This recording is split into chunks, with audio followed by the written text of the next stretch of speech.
right, I've got a Maxum 1800 MX, and I bought this boat in the last year, and it has spent a lot of time parked outside for storage. We've got it in the garage now, but it definitely had some kind of wear and tear. One of the things was the seat that goes here was really wonky in terms of the padding, and I pulled it out and it was really waterlogged. You could see there's hardly any drainage. There's 4 holes here underneath.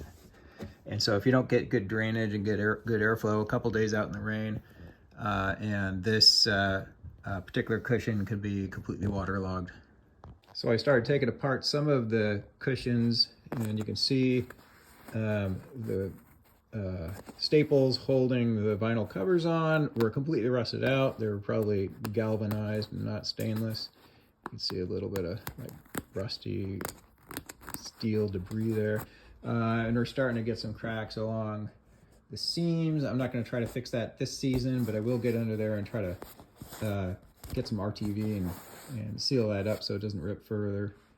Let's go look at that seat that I pulled out though. So here's the seat I pulled out, and you can see the vinyl is actually in pretty good shape, but there's enough water that gets through these seams that it gets into the foam, and it really absorbs and holds that water. So there's not much you can do about that. But what happened was, since it was waterlogged, well, a couple problems here. Number one, this foam didn't even fit the seat pan. They had like a wadded up terry cloth towel here that just held water.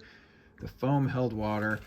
And as I can tell, the underlying plywood was not marine plywood, and so it has suffered and cracked, and I can bend the whole thing in my hand and delaminate it.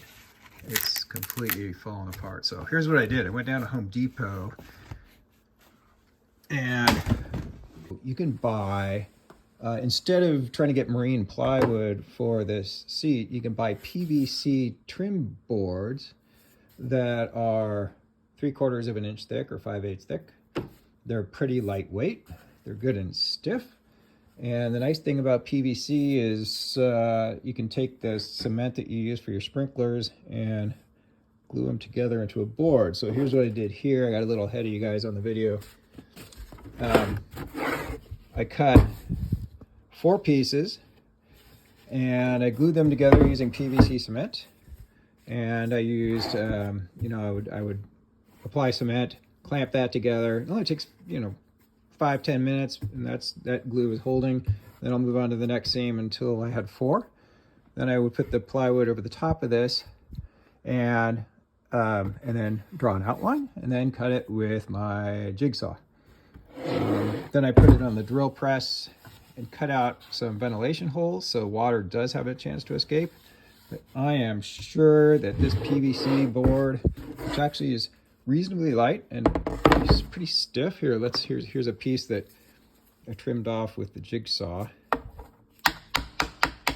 And it is just that little tiny bit of glue joint there is making this pretty solid. So I'm not worried about these joints coming apart. But you do have to make sure, that glue dries fast. And what you're doing is you're actually welding the PVC on one side to the other side. So you need to have that glue on there thick and then clamp it fast so it really welds the 2 PVC pieces together. Okay, so next steps are new foam coming from Amazon, and then I'm going to put the existing cover over it. One of the things I looked at was you can buy special foam that doesn't hold water. Like it's an open cell foam that's really porous, and the water won't accumulate in it. That was an option, but it was something like 3 times the cost. So I'm getting regular foam, and I'm going to put a membrane over it, basically a polyurethane sheet, which is not uncommon in upholstery, even in your couches at home, to have a really thin membrane. And hopefully that'll be enough waterproofing that that we won't feel like we really needed that special foam.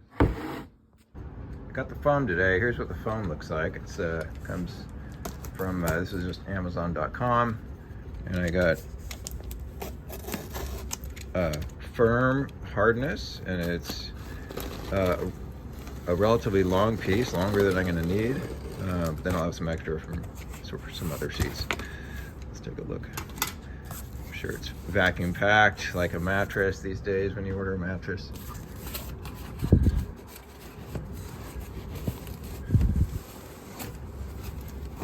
There it is.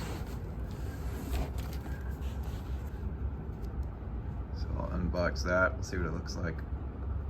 And there it is, there's a foam. Boy, they really compress it down and they roll it. Comes in a nice little box. This is 3 inches thick by, I think it was 24 wide by, I think it was 92 long or something like that. And this is a firm texture, and it feels pretty good. It'd be good for seat cushions. I was hoping for something a little firmer than that for the boat seat, because people are going to stand on it and so forth getting in, but that'll do. And this is not waterproof. I mean, water is not going to hurt the foam, but it will absorb and hold water. So I'm going to put a membrane over the top of it before I put the vinyl back on. So let's start slicing it up and fitting it to the seat. All right, here we go. We've got our foam laid out. This is good foam. I really like it. I took my PVC, my new seat base, and laid it on the foam. Marked out the pattern for it, and now I'm cutting it out with this box cutter. These are kind of nice because with the extendable blade you can stick them all the way out and really get through that foam and just gently saw through it. It works great. All right, so now we've got foam on the base, the 3/4 inch base. I just did a little bit of contact cement foam on here to hold it on. Doesn't have to be too strong. I did a little trimming around the edges, just around the edges, but the real rounded look comes from putting some batting on here. And I don't want to put it on too thick because as it is, this foam is already, this 3-inch foam is slightly taller than the compressed and worn out 3-inch foam that was in there before. So we'll see how that goes. The other thing I did was the vinyl is old, and they'd used what looks like regular galvanized staples and left a bunch of rust marks and debris on here. So I did a little bit of cleaning, but it's kind of futile. So this will be hidden. But I just did a once around to try to remove as much as I could, especially the rust. There was literally rusted nails just kind of glued to the vinyl.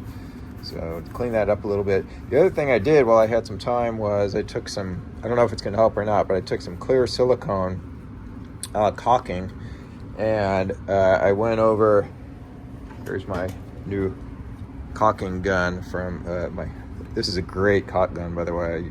I used to use the cheap ones. This is good. And put a bead of caulk here, and I'll show you on this seat cover, it was actually split. So it was starting to tear out, but I don't want to pay for new vinyl just yet. So I went back in here and put a pretty solid bead of caulk under there, and I think that's going to hold under that seam where that was splitting. So I did a little repair there. In a perfect world, I would have spent the time to put over a split like that. I would have put a piece of fabric and kind of saturated that with some fabric cement and to make more of a patch, but I'm hoping the silicone will hold for that seat cover. All right, so next step is putting the batting on there and putting the seat cover back on top. So now I'm putting it back together. I've got the batting on the foam. I've got a really thin piece of plastic that's going over the top of it, and that's going to act as a little bit of waterproofing, but it's also going to help me get the seat cover on. One of the things you can do is actually use a vacuum cleaner underneath on those vent holes that I created in the base and suck down the foam, and having this barrier on the outside will help with me applying that section. I'm not sure if I need to do it yet, but here we go. We're putting the top back, the seat cover back on. All right, here we go. It's pretty much wrapped up. I stapled around the edges. In order to give me a little bit of help, I actually put this on the ground. I put my weight on it, and that compressed it enough to really give me, enough play to pull this stiff old vinyl over the edge and get it stapled. Let me show you the staples I was using. You got to use the stainless staples, or the other ones will just rust out. So these are Aero staples from, I got them at Lowe's, stainless steel. They're more expensive by a long shot. They're like 13 bucks, but you know, anything that's marine shouldn't be using galvanized, should be stainless. So there you go. Let's take a look at the top.